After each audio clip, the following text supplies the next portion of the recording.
Nous avons rendez-vous avec le docteur Nathalie Quignou, nutritionniste porc à l'Institut de la filière porcine, pour découvrir le fonctionnement d'un prototype d'alimentation de précision du porc en croissance.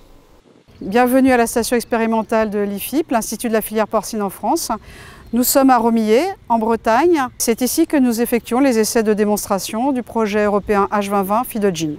L'alimentation est un poste qui pèse très lourd dans les performances technico-économiques et environnementales de l'élevage de porc. Dans une unité naisseur-engraisseur comme c'est le cas ici, l'alimentation des porcs charcutiers représente à peu près 60% de leur coût de production.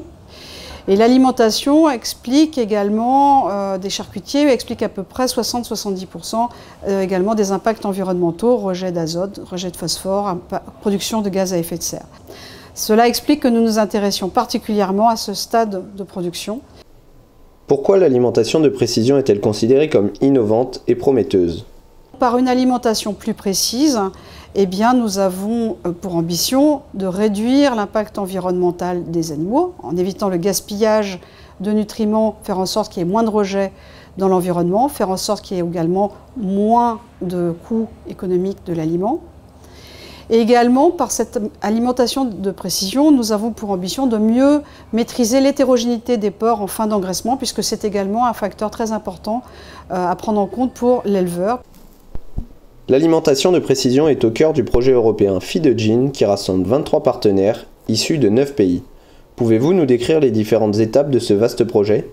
Le travail que nous menons ici est un travail de démonstration qui permet d'intégrer les résultats de recherche qui ont été acquises dans les actions antérieures, à savoir notamment celles qui portent sur l'étude de nouvelles sources de protéines qui puissent être utilisées par le porc, le développement de modèles d'estimation des besoins qui intègrent des événements instantanés pouvant intervenir sur le porc. Et les résultats que nous allons acquérir ici, outre la démonstration que les outils d'aide à la décision développés fonctionnent, vont être également utilisés par une action qui va consister à évaluer les impacts globaux environnementaux. Pouvez-vous nous dire ce que recouvre le concept d'alimentation de précision? Le concept d'alimentation de précision intègre la nécessité de pouvoir apporter à chaque animal l'aliment dont il a besoin, mais également de pouvoir estimer ses besoins. Donc, en termes d'équipement, il nous faut un système d'alimentation qui permette de mettre en œuvre une qualité d'aliment adaptée à chaque animal, mais également des équipements, des automates qui nous permettent de capter de la donnée sur les animaux pour mieux analyser, estimer leurs besoins. Pouvez-vous nous décrire ce qu'implique la mise en œuvre de l'alimentation de précision? Pour mettre en œuvre l'alimentation de précision, il s'agit dans un premier temps d'identifier chaque porc dans le groupe. Pour cela, nous utilisons des puces RFID que nous mettons sur leur oreille. Ensuite, nous devons disposer de systèmes d'alimentation qui nous permettent d'identifier le porc et de lui apporter une qualité d'aliment chaque jour qui lui soit adaptée. Le système d'alimentation de précision pour les porcs rationnés qui est mis en démonstration à la station IFIP de Romillé, c'est tout d'abord une aire de vie prévue pour une centaine de cochons, une station de pesée et de tri qui permet d'orienter les animaux selon ce qu'ils ont le droit de consommer ou pas, une aire d'alimentation équipée de 5 stations d'alimentation de précision et une aire de tri dans laquelle seront triés les animaux en fin d'engraissement qui sont prêts à être abattus. Pouvez-vous nous dire comment fonctionne le dispositif développé à l'IFIP? Derrière moi, vous avez l'aire de vie qui est configurée pour une centaine de cochons. Quand les porcs veulent aller manger, ils se présentent ici dans la station de tri et de pesée. Donc l'animal est identifié. S'il a encore le droit d'aller manger, il va être orienté vers la station d'alimentation. Sinon, il sera renvoyé vers l'aire de vie. Donc l'animal qui a le droit de rentrer dans l'aire d'alimentation, il a accès ici à un couloir qui dessert 5 stations d'alimentation. Si une station est disponible, il va pouvoir y rentrer. Une fois qu'il sera à l'intérieur, une porte va se refermer. Il sera identifié par la puce RFID qu'il porte à l'oreille.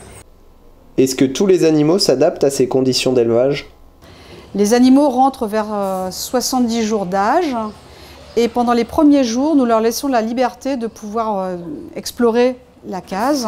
Les différents automates fonctionnent de façon libre.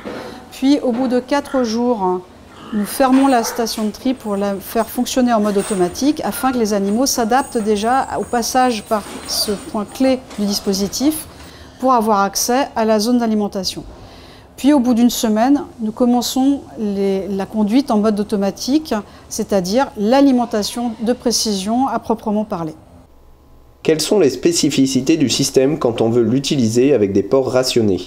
Dans le cas de l'alimentation rationnée, qui est le mode d'alimentation le plus fréquent en France, nous devons équiper la case d'élevage de systèmes un peu plus compliqués que ce qui est nécessaire pour une alimentation à volonté. En effet, dans le cas où les animaux sont rationnés, ils peuvent développer des stratégies de vol d'aliments entre congénères de façon très évoluée. Les automates sont-ils autonomes? L'ensemble des automates que vous voyez ici sont connectés à un ordinateur qui est équipé du dispositif d'aide à la décision qui permet de piloter l'ensemble du dispositif. La communication entre les automates et entre le système d'estimation des besoins est intégrée dans un outil d'aide à la décision développé dans le cadre du projet européen Feed the Gene avec les autres partenaires de l'action en cours qui permet aujourd'hui de conduire des essais de démonstration. Dans le cadre du projet européen Feed the Gene, nous avons développé avec les partenaires de tous les pays impliqués un outil d'aide à la décision qui permet d'intégrer les données captées sur chaque animal chaque jour, estimer ses besoins et estimer la qualité de l'aliment qu'il faut apporter à chaque animal chaque jour. Comment fonctionne l'outil d'aide à la décision? Le modèle qui est intégré dans l'outil d'aide à la décision, ce que nous appelons également sous le jargon d'ISS dans le cadre du projet Feed the Gene, intègre les données de poids des animaux et de consommation de chaque animal chaque jour. En termes de poids, ce que nous faisons, c'est que nous utilisons une méthode de prédiction du poids du lendemain à partir des données historiques de chaque porc, à partir de différentes méthodes. Alors la méthode que nous avons retenue après en avoir étudié plusieurs, c'est la méthode Holt Winters, qui nous permet, sur la base d'une vingtaine de données historiques, d'estimer quel poids fera l'animal. Nous effectuons également des régressions à partir de ces données historiques de poids pour évaluer cette fois-ci le rythme de croissance, la vitesse de croissance des animaux. On dirait que la précision en aliments est très prometteuse pour économiser les ressources et améliorer les performances, non? La précision commence déjà au stade de la caractérisation des matières premières, puisque dès lors qu'on caractérise de façon très précise la valeur nutritionnelle des matières premières, on peut formuler des aliments avec une très grande précision par rapport à ce que l'animal en fera par la suite.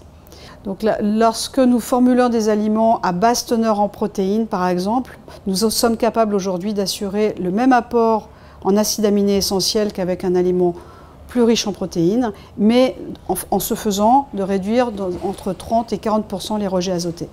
Par l'alimentation de précision, cette fois en apportant la bonne quantité d'acides aminés à chaque animal chaque jour, nous avons pour ambition d'améliorer encore ce résultat environnemental ainsi qu'économique de quelques pourcents, voire quelques dizaines de pourcents.